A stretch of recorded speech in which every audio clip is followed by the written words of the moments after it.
നമസ്കാരം. എല്ലാ സജ്ജനങ്ങൾക്കും സന്ധ്യാദീപത്തിലേക്ക് സ്വാഗതം.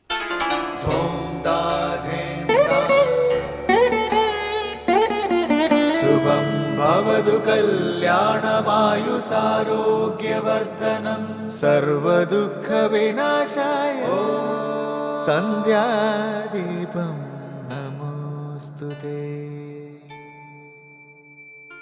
നാമം ജപായനം പുണ്യം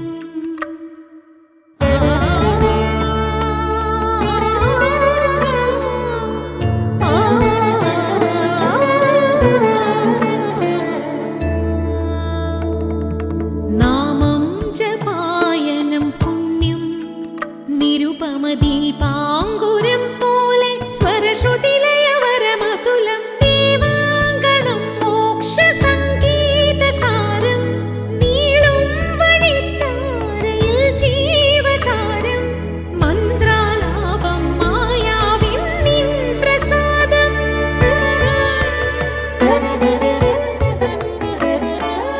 ഇരുൾ നീങ്ങിയുണരുന്ന തെളിനാളദീപം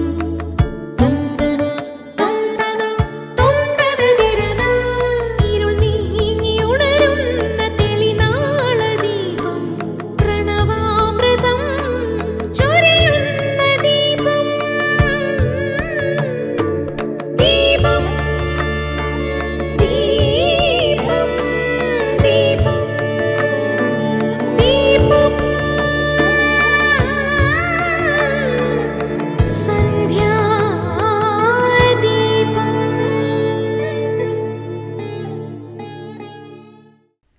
ആധ്യാത്മിക ജീവിതത്തിൽ വിവേകത്തെക്കുറിച്ച് വളരെ വിശദവും സൂക്ഷ്മവുമായി ചർച്ച ചെയ്യുന്നു. ആധ്യാത്മിക സാധനയുടെ ആരംഭം വിവേകത്തിൽ നിന്നാണ്. ഈ കാണുന്ന ലോകവും സ്വന്തം ശരീര മനോബുദ്ധികളുമൊക്കെ അനിത്യമാണെന്നും നിത്യവസ്തു ഈശ്വരൻ അഥവാ ആത്മാവ് മാത്രമാണെന്നുമുള്ള തിരിച്ചറിവാണ് ഒരാളെ സാധകനാക്കി തീർക്കുന്നത്.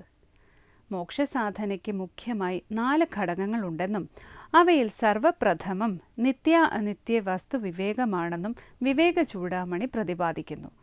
നിത്യമായത് എന്താണ്, അനിത്യമായത് എന്താണ് എന്ന വസ്തുത സ്വാനുഭവവും യുക്തിയും ശാസ്ത്രവാക്യങ്ങളും ഗുരു ഉപദേശവും ഉപയോഗിച്ച് തിരിച്ചറിയണം. ഈ അറിവിനെ സദാ മനനവിധേയമാക്കണം. നിത്യവസ്തുവിനെ നേടാനുള്ള അഭിലാഷം വളരണം. അപ്പോൾ അനിത്യമായതിനോട് വിരക്തിയുണ്ടാകും. തുടർന്ന് ശ്രീ കാവാലം ശ്രീകുമാർ പ്രശ്നോത്തര രത്നമാലിക ആലപിക്കുന്നത് കേൾക്കാം.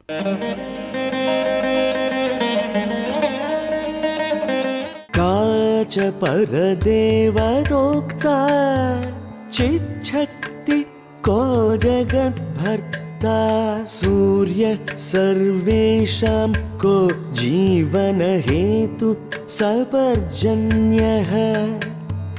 കാച പരദേവദോക്താ ചിച്ഛക്തി കോ ജഗദ്ഭർത്താ സൂര്യ സർവേഷാം കോ ജീവനഹേതു സപർജന്യഃ.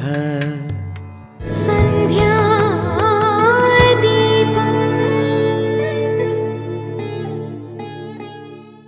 അടുത്തതായി ശങ്കര സ്തോത്രാമൃതം. ശ്രീ ശങ്കരാചാര്യരുടെ പ്രശ്നോത്തര രത്നമാലികയിലെ സംശയങ്ങളും അതിന് ആചാര്യൻ നൽകുന്ന മറുപടിയുമാണ് ശങ്കര സ്തോത്രാമൃതത്തിൽ ചർച്ച ചെയ്യുന്നത്. ആരാണ് ബ്രഹ്മചര്യത്തോടൊത്തവൻ എന്ന ചോദ്യത്തിന് ബ്രഹ്മചര്യത്തിൻ്റെ അനേക അർത്ഥതലങ്ങളെ സ്വാമി ചിദാനന്ദപുരി വ്യാഖ്യാനിക്കുന്നത് കേൾക്കാം.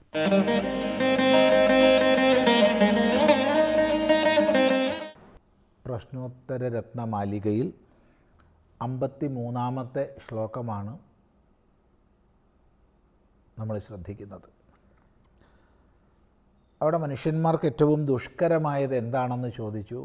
മറുപടി മനസ്സിൻ്റെ നിഗ്രഹമാണ്. അവിടെ സതതം എപ്പോഴും എന്ന് പറഞ്ഞു. എപ്പോഴും മനസ്സിനെ നിഗ്രഹിക്കുക എന്നുള്ളതാണ് ദുഷ്കരം. താത്പര്യം വല്ലപ്പോഴുമൊക്കെ നിഗ്രഹിക്കുക ഏവർക്കും കഴിഞ്ഞെന്ന് വരാം. പക്ഷേ സതതം എപ്പോഴും അവനവൻ്റെ നിയന്ത്രണത്തിൽ മനസ്സിനെ വയ്ക്കുക എന്നുള്ളത് ദുഷ്കരമാണ്.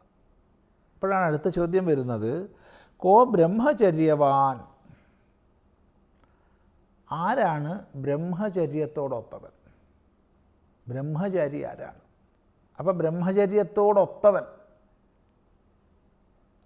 ആരാണെന്ന് ചോദിക്കുമ്പോൾ നമ്മൾ ബ്രഹ്മചര്യ ശബ്ദത്തിന് അനേക അർത്ഥങ്ങൾ മനസ്സിലാക്കണം. ഇവിടെ അതിലൊരു ദിശയിലാണ് പറയുന്നത്. ഈ ഒരു കൃതിയിൽ നിന്ന് മാറി ചിന്തിച്ചാൽ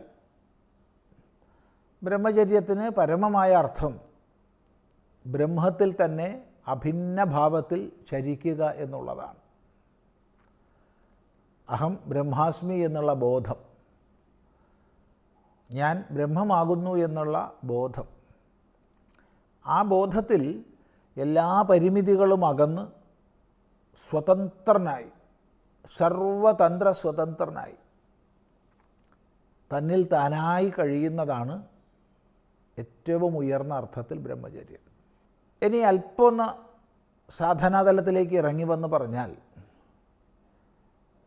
ഈ ഒരു പരമ ബ്രഹ്മചര്യത്തിന് വേണ്ടിയുള്ള എല്ലാ സാധനക്രമങ്ങളെയും താദർത്ഥ്യേന ബ്രഹ്മചര്യമെന്ന് പറയാം. അല്പം കൂടി ഒന്ന് ലഘൂകരിച്ചാൽ ബ്രഹ്മമെന്നാൽ വേദമെന്നർത്ഥം. അപ്പോൾ വേദത്തിൽ ചരിക്കുക, വേദം പഠിക്കുക, അതാണ് ബ്രഹ്മചര്യം. അല്പം കൂടി ഒന്ന് ഇറങ്ങി വന്ന് പറഞ്ഞാൽ, അങ്ങനെ വേദം പഠിക്കാൻ വേണ്ടി ഗുരുനാഥനരികെ താമസിച്ച് സേവ ചെയ്തുകൊണ്ട് പഠനം ചെയ്യുന്നതാണ് ബ്രഹ്മചര്യം. ഒന്നുകൂടി ഇറങ്ങി വന്നാൽ ആ പഠനത്തിന് ഉപകരിക്കും വിധം അവനവൻ്റെ ഇന്ദ്രിയ മനസ്സുകളെയെല്ലാം നിയന്ത്രിക്കുന്നതാണ് ബ്രഹ്മചര്യം. ഇനിയും അടിസ്ഥാനപരമായി പറഞ്ഞാൽ, അതിനായിക്കൊണ്ട് തൻ്റെ ഇന്ദ്രിയങ്ങളെ, വിശേഷിച്ച് ലൈംഗിക വൃത്തികളെ, സ്ത്രീ പുരുഷാദി ഭേദവ്യവഹാരത്തിലുള്ള എല്ലാ വൃത്തികളെയും നിയന്ത്രിക്കുന്നത്, നിരോധിക്കുന്നത് ബ്രഹ്മചര്യമാണ്. അങ്ങനെ വരുമ്പോൾ ആ അർത്ഥത്തിൽ വീര്യരക്ഷണമാണ് ബ്രഹ്മചര്യം. ഇതിൽ നേരത്തെ പറഞ്ഞ ബ്രഹ്മനിഷ്ഠ മുതൽക്ക് ശാസ്ത്രപഠനം വരെ ഉള്ളതായ എല്ലാ ബ്രഹ്മചര്യങ്ങളും സ്ത്രീക്കും പുരുഷനുമൊക്കെ സമമാണ്. എന്നാൽ വീര്യരക്ഷണം എന്ന അർത്ഥത്തിൽ ബ്രഹ്മചര്യത്തെ എടുക്കുമ്പോൾ അത് പുരുഷനെ സംബന്ധിച്ച് മാത്രമേ ഉള്ളൂ. വീര്യരക്ഷണം എന്നുള്ളത് സ്ത്രീകളെ സംബന്ധിച്ച് വരുന്നില്ല. അത് ശ്രദ്ധിക്കേണ്ടതാണ്. ഈയൊരു തലത്തിൽ, വീര്യരക്ഷണം എന്നുള്ള തലത്തിൽ നമ്മൾ ബ്രഹ്മചര്യത്തെ എടുക്കുമ്പോൾ എല്ലാവിധ മൈഥുനങ്ങളുടെയും ത്യാഗമാണ്. മിഥുനവൃത്തി എല്ലാ പ്രകാരത്തിലും ഉപേക്ഷിക്കുന്നതാണ്. അതിലൂടെ ഒരു വ്യക്തിയുടെ രേതോബലം, രേതസ്സിൻ്റെ ബലം വിഷയങ്ങളിലേക്ക് വ്യാപരിക്കാതെ ഊർധ്വമുഖമായി തീരുന്നു. തൻ്റെ രേതോശക്തി, രേതസ്സിൻ്റെ ബലം വിഷയങ്ങളിലേക്ക് വ്യാപരിക്കാതെ ഒരു വ്യക്തിയിൽ അത് ഊർധ്വരേതസ് എന്നുള്ള ഭാവത്തെ പ്രാപിക്കുന്നു. അത് കൂടുതൽ തേജസ്, ഓജസ് എന്നിവയ്ക്ക് കാരണമായി തീരുന്നു. ബ്രഹ്മചാരിയെ സംബന്ധിച്ച് സമാഹൃതമാകുന്ന രേതോബലം തേജസ്സിനെയും ഓജസ്സിനെയും വളർത്തുന്നു, ദീപ്തിയെ വളർത്തുന്നു, ബ്രഹ്മവർച്ചസ്സിനെ വളർത്തുന്നു. അങ്ങനെ രേതോവൃത്തി ഒരിക്കലും വിഷയങ്ങളിലേക്ക് പോകാത്ത, മേധാശക്തികരമായിരിക്കുന്ന വിധത്തിലേക്ക് പരിവർത്തിതമാകുന്ന അവസ്ഥയ്ക്കാണ് ഊർധ്വരേതസ് എന്ന് പറയുന്നത്.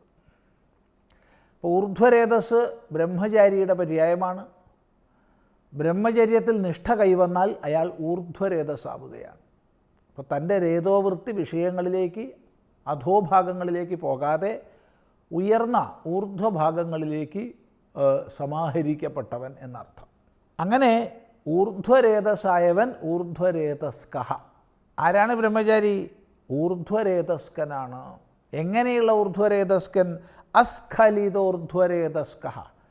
സ്ഖലിതമാവുക എന്ന് പറഞ്ഞാൽ ഇളകുക, ചലിക്കുക, വീഴുക എന്നൊക്കെ അർത്ഥം പറയാം. അതായത് ഒരാളുടെ ബ്രഹ്മചര്യ നിഷ്ഠയ്ക്ക് ഇളക്കം വരാതെ, ഊർധ്വരേതസ് എന്ന ഭാവത്തിന് ഇളക്കം വരാതെ അതിൽ ഉറച്ചു നിൽക്കുന്ന അവസ്ഥയാണ്. അതാണ് അസ്ഖലിതോർധ്വരേതസ്കഃ എന്ന് പറഞ്ഞത്. ഒരിക്കലും സ്ഖലിതമാകാത്ത ഊർധ്വരേതസ് ആരാണോ അയാളാണ് ബ്രഹ്മചര്യവാൻ എന്നർത്ഥം. ഇവിടെ ശ്രദ്ധിക്കേണ്ടത് ബ്രഹ്മചര്യത്തിൻ്റെ ഏറ്റവും ഉയർന്ന അർത്ഥങ്ങളെയൊന്നും അല്ല ഇവിടെ പ്രതിപാദിച്ചത്. ഇന്ദ്രിയ നിയന്ത്രണം, വിശേഷിച്ചും ലൈംഗിക വൃത്തികളെ നിയമിക്കുന്നത് എന്ന അർത്ഥത്തിലേ ഇവിടെ എടുത്തിട്ടുള്ളൂ എന്ന് ഓർമ്മിക്കണം. തുടർന്ന് കാച പരദേവതോക്ത ചിച്ഛക്തി കോ ജഗദ്ഭർത്താ സൂര്യ സർവേഷാം കോ ജീവനഹേതു സപർജന്യഃ. കാച പരദേവതോക്ത ചിച്ഛക്തി കോ ജഗദ്ഭർത്താ സൂര്യ സർവേഷാം കോ ജീവനഹേതു സപർജന്യഃ. കാച പരദേവത ഉക്ത. ആരാണ് പരദേവത എന്ന് പറയപ്പെടുന്നത്? ഇതാണ് ചോദ്യം. ഇപ്പം സാമാന്യമായി ലോക നിലവാരത്തിൽ ഓരോ കുടുംബത്തിന് പരദേവതയുണ്ടാവും. അഥവാ ഒരു വ്യക്തി പരമമായ ഭാവത്തോടുകൂടി ഭക്തിയോടുകൂടി ആശ്രയിക്കുന്ന ദേവതയും പരദേവതയാവാം. എന്നാൽ ഇവിടെ ആരാണ് പരദേവത എന്നുള്ളതിന് ജ്ഞാനശക്തി എന്നാണ് പറയുന്നത്. ചിച്ഛക്തി. എന്താണ് അങ്ങനെ പറയാൻ കാരണം? അതിൻ്റെ താത്പര്യം എന്താണ്? ഇതൊക്കെ നമുക്ക് അടുത്ത പ്രാവശ്യം ചിന്തിക്കാം. അടുത്തതായി ദീപാരാധനയാണ്. ക്ഷേത്ര സന്നിധിയിലെത്തി മംഗളാരതി തൊഴുത് ഇന്നത്തേക്ക് മടങ്ങാം. എല്ലാവർക്കും നമസ്കാരം.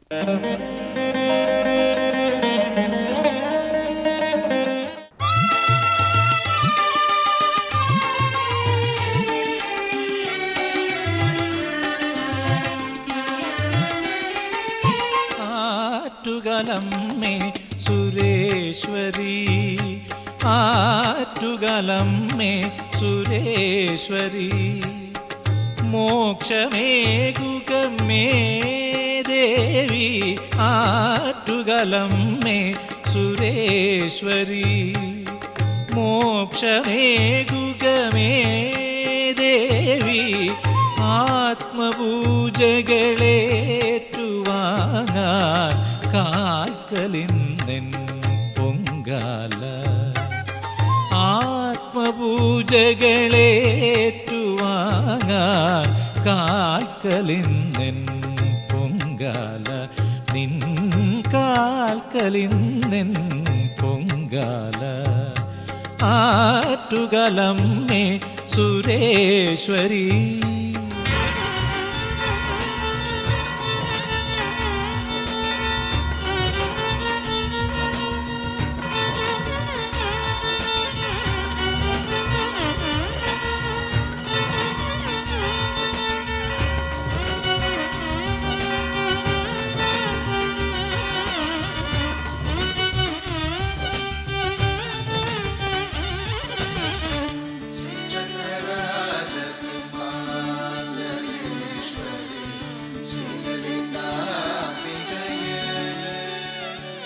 Thank you.